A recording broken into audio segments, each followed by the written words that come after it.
Good morning. Today we're going to Chicago. I know, big deal, right? We do that all the time here. Well, today it does not involve Minneapolis, St. Paul, the Twin Cities at all.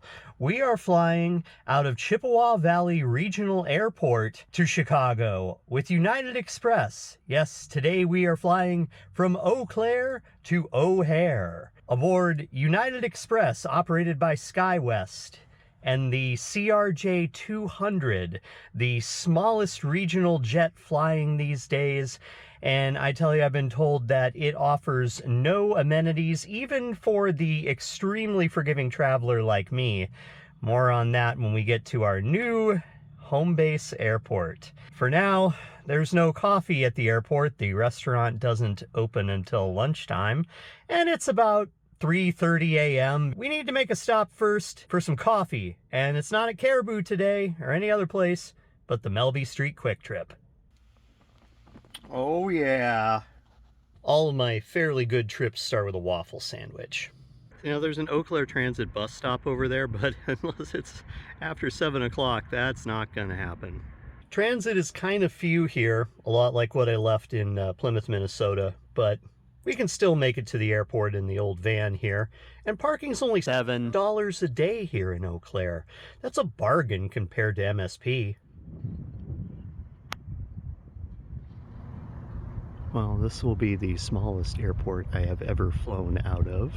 There are 1 to 2 flights a day with United Express operated by SkyWest out of this airport. Sun Country will be flying out of here come September for the seasonal Fort Myers, Florida, and Las Vegas. They also run charters now and then. It's also a fixed base operator here in general aviation, of course. Medium-sized city in America kind of place. Why is a Wisconsin city less than 100 miles from MSP Airport in the Twin Cities of Minnesota part of the Essential Air Service program?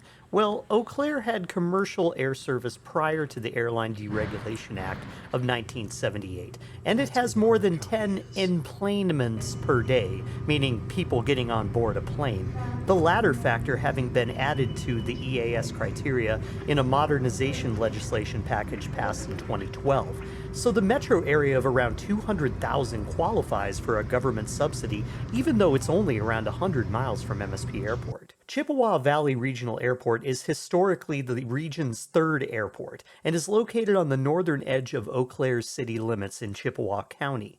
Its longest runway is capable of handling small twin-engine jet aircraft, such as the 737, but presently only sees CRJ-200 jets from SkyWest Airlines, operating as United Express flights to Chicago O'Hare. Sun Country was, for 2 years, the sole operator of the EAS contract between periods with SkyWest, feeding Eau Claire passengers to MSP Airport on a flight that lasted a ridiculous 23 minutes. They still retain seasonal scheduled service to Las Vegas and Fort Myers, Florida during the winter vacation season beginning in September. Although I can't confirm dates for the Fort Myers route, I am considering a trip to Las Vegas with them to see how this small terminal can accommodate over 100 potential passengers versus the 50 on today's sold-out morning flight to Chicago. The landside part of the building encompasses much more of it than the airside, which is windowed off next to the TSA checkpoint.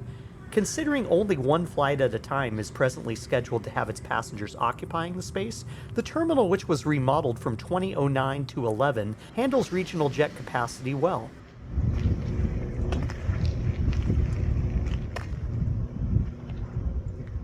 Our flight today leaves at 5 a.m.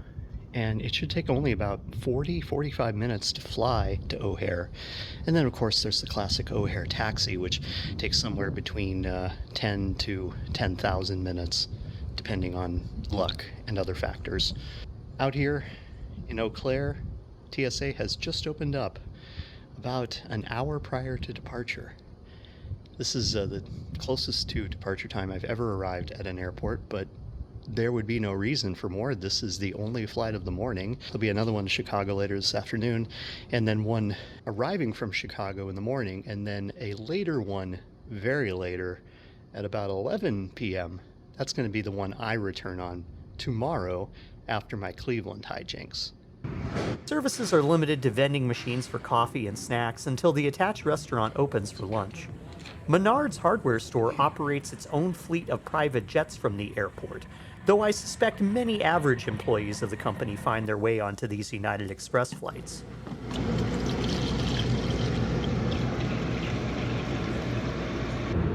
This small jet is the workhorse of SkyWest's Midwest regional fleet.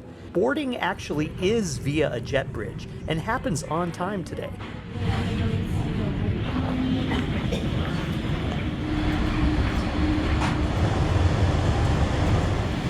At 5'6.5", I feel taller in the low overhead aisle, but once seated, I don't feel cramped side to side. Paying for a seat on board the CRJ-200 really isn't much of a benefit, as all seats are the same for width, features, and comfort. It's really the front-to-back space of the seat pad that feels smaller in this jet. Conditions in Chicago, gusty winds, overcast skies, temperatures right around 4 degrees Fahrenheit.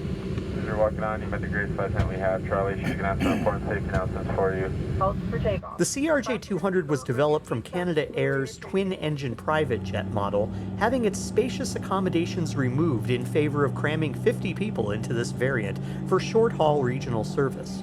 Well over 20 years old, its features are reminiscent of long-retired DC-9 and 727 aircraft. Our taxi in darkness pauses for the pilots to contact Minneapolis Air Traffic Control. The remote handling of the airfield is necessary due to Eau Claire's control tower not being staffed until after sunrise.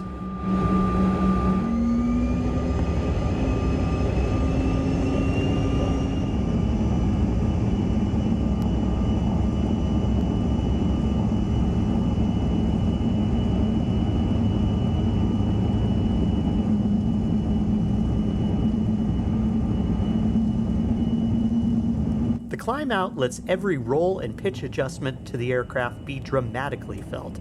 This is, after all, a small jet, and such dynamic translations of control surfaces are very close to everyone on board. Our 1 hour spent on board today will be too short for any beverage service, though the aircraft is equipped for it.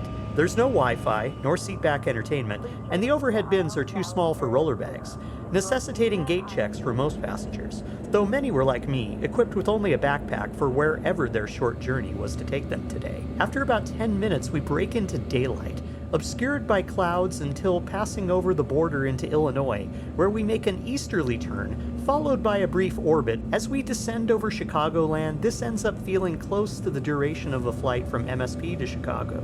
But the reassurance that I didn't and won't have to drive to and from the Twin Cities back to my main layover point in Chippewa Falls is as reassuring as the Northwest Tollway.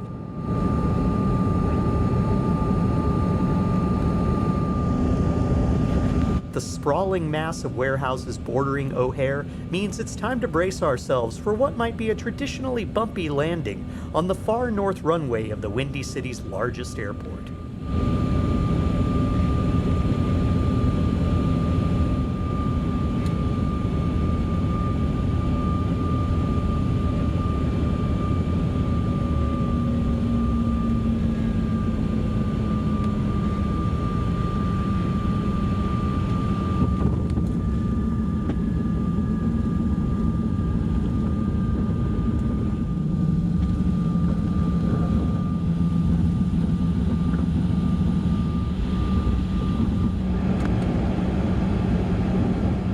O'Hare handles more daily flights than any other airport in the world, necessitating the long queue of aircraft around the maze of taxiways and airfield construction on this spring day. Our flight is headed for Terminal 2, Gate Foxtrot 4, which is barely a walk down the concourse to Airside and the ATS People Mover connection to experience one of Metra's least used services, as I conveniently can on this weekday morning arrival.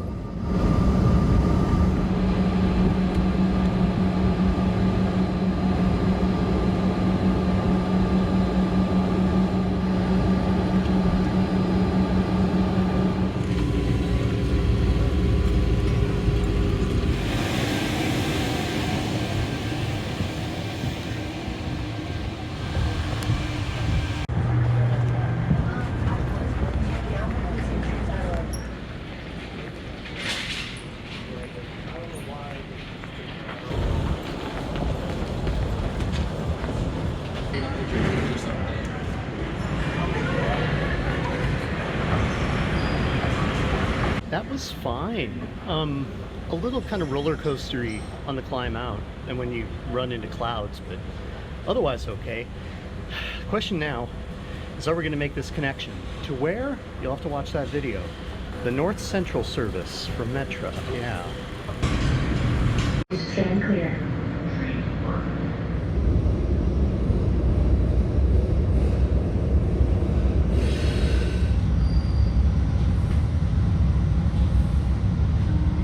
Roughly 30 hours later, I had my fill of Cleveland's RTA Metro rail system and settled into Cleveland Hopkins International Airport for my first excursion out of Ohio by air. Cleveland's airport has timeless style, if the time is an unremarkable one and the style is colorful utilitarian. 3 concourses are in operation here these days. Frontier is now the only operator using A gates, Spirit having ceased operations within a week after my visit. How much longer? Hello, I had a pretty good time going around Cleveland on the trains, but now it's time to head back to Eau Claire. That's a 2-step process. First, I've got a flight with actual United on an Airbus A320, and then back to the CRJ-200 with SkyWest and United Express. That one, I'm in the very back row, right by the bathrooms. Now, the A320 flight from Cleveland to O'Hare, I got to pick my seat for free, even a window seat. Why did I get this luxury? I don't know. I know that this is going to be a long time to spend at the airport, so we're going to see what kind of sights we can see. Any interesting liveries, big planes. It's Cleveland, so I don't know. Let's see.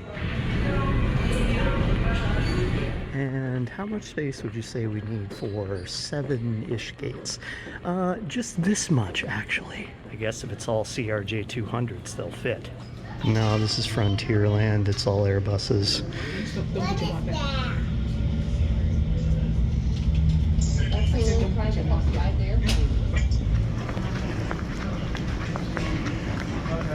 I guess if you count the first 7 gates, it's pretty well spaced out. You keep saying that sign while you can. Concourse B is much the same style as A, but with much fewer free seats to occupy, as Delta and Southwest have a commanding draw for their packed flights on this Tuesday afternoon. I got a plan for a meal at O'Hare, so let's not sit by the $30 a plate food. Let's find something a little closer to our gate, way at the end of Concourse C. Alaska, American, JetBlue, Air Canada Express, and United utilize Concourse C, which seems to go on as long as the airsides of O'Hare, though with more natural light and a variety of shops, services, and artwork all around. And then shot. It's overall a classically long walking terminal, much like what I grew up with at MSP. You're about as far from rapid transit as possible, but there it is on the sign. And here's our gate. Over there, yeah. United used to sprawl into the now closed Concourse D, which is separated from C gates via an underground walkway. I would have chosen a different career 30 years ago. I could be in there. My flight from Cleveland to Chicago O'Hare is aboard a newer Airbus A320, though not the Neo variant. Seat pitch and width are noticeably better than the CRJ.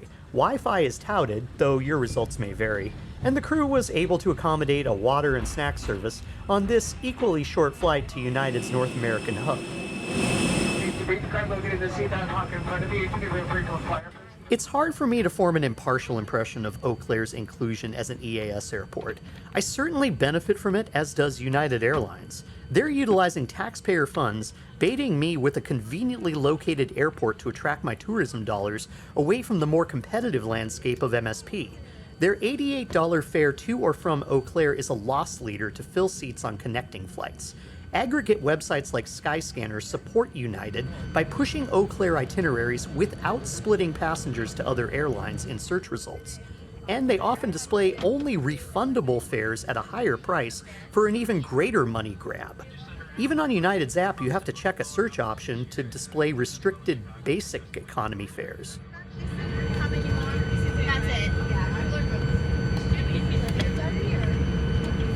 Safety is most important.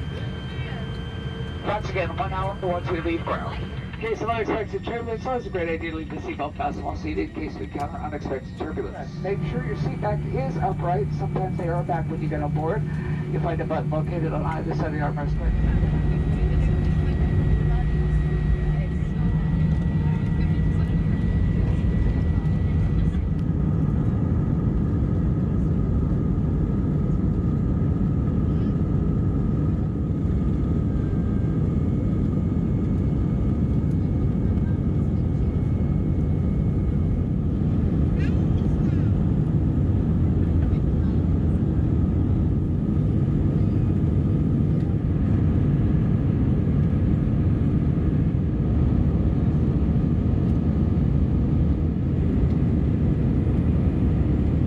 The crew, being based out of San Francisco, was in good spirits, but seemed to feel the end of their shift approaching.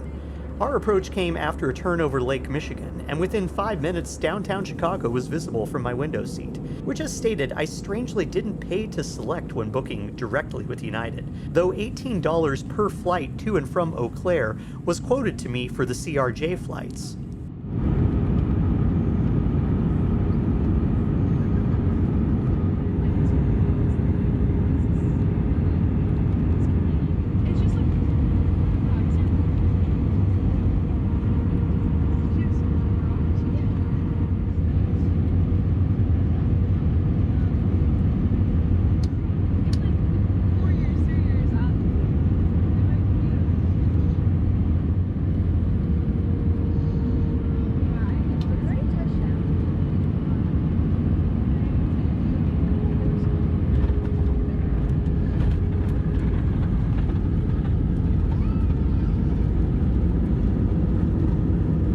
I had another 3 hours to wait for the last flight of the day to northwestern Wisconsin, and O'Hare was showing off how it can become one of Chicago's more populous neighborhoods during rush hour.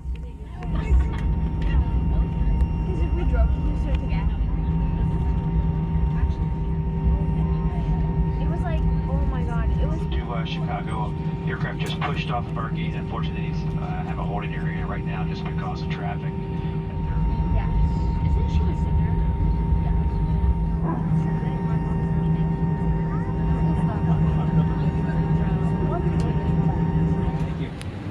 Thank you.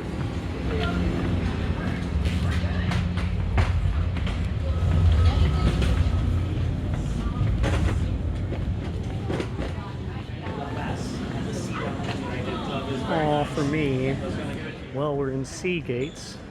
Last time I was here, I was definitely a zombie. After last night's trip on Amtrak, I should be, but caffeinated beverages do their job, so we can better enjoy what's to come up here.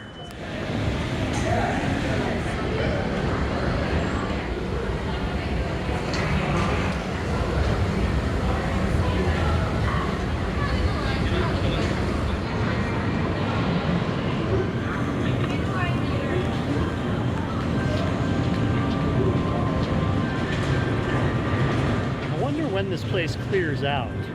5 in the morning it wasn't. I suppose 5 in the afternoon is a bad time to expect that too. Well, of course I chose the pointless one. This one's not moving. Oh, did you know that the F concourse has 26 gates? Well, we're gonna use number 26 tonight. Hello, more planes. I don't usually feel tempted to eat airport food anywhere other than O'Hare. It smells really good. And the way we went that morning.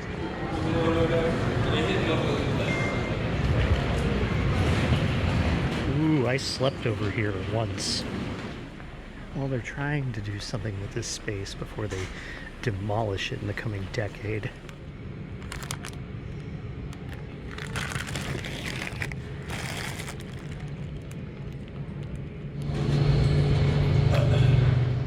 Cool, we get to walk across the apron. It's down, I know what that means. Not a jet bridge. This lower level of Concourse F at O'Hare features the most uncomfortable seating in the airport, but also small restrooms, which were being kept rather clean. I changed clothes and prepared to board, this time sitting in the last row, 13. Oh, it is a jet bridge. I probably could have observed that, but I'm just so tired. I was right beside the restroom for the CRJ, though I didn't make use of it due to my neighbor laying his head on the extended tray table during the entirety of the flight, taxi, takeoff, and landing included. Welcome to United Express, 5124 with service to Eau Claire. As you find your seats, place your larger bags in the overhead bin. For everyone's safety, please do not place portable chargers or vapes in the overhead. I'd say that's some Sun Country level of safety arrogance on the part of the single SkyWest flight attendant, but she may have been staring down a quick turnaround in a nearby Eau Claire hotel tonight before her pre-dawn flight back to O'Hare tomorrow, perhaps too beleaguered to set him straight.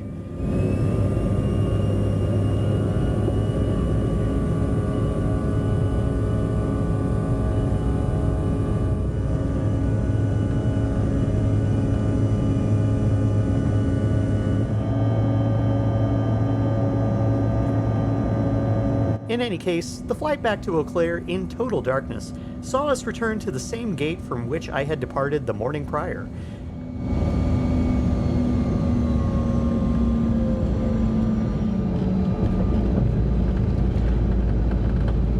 Behind the pacing masses, I made the short walk out of airside and toward an uncertain climate where my old van was parked. I'm satisfied with utilizing SkyWest, the CRJ-200, and connections via Chicago for future trips, but it'll be interesting to see how the airport restaurant serves and tastes, and what the region looks like during future flights in daylight, of which there are sporadic offerings that work with my itineraries. Oh, it's not warm. It's not warm. No, shorts were the wrong idea. No shorts. It was a mistake. Eau Claire is an interesting niche for United, with the airport's physically smaller size also restricting competition. They likely have some political interests to gird in keeping the EAS contract, as MSP is close enough to take passengers, should the government money dry up. In any case, thanks for coming with me on this, my first Eau Claire excursion by air. I'll see you next week when we'll go back to the rails and on to Metra's North Central service.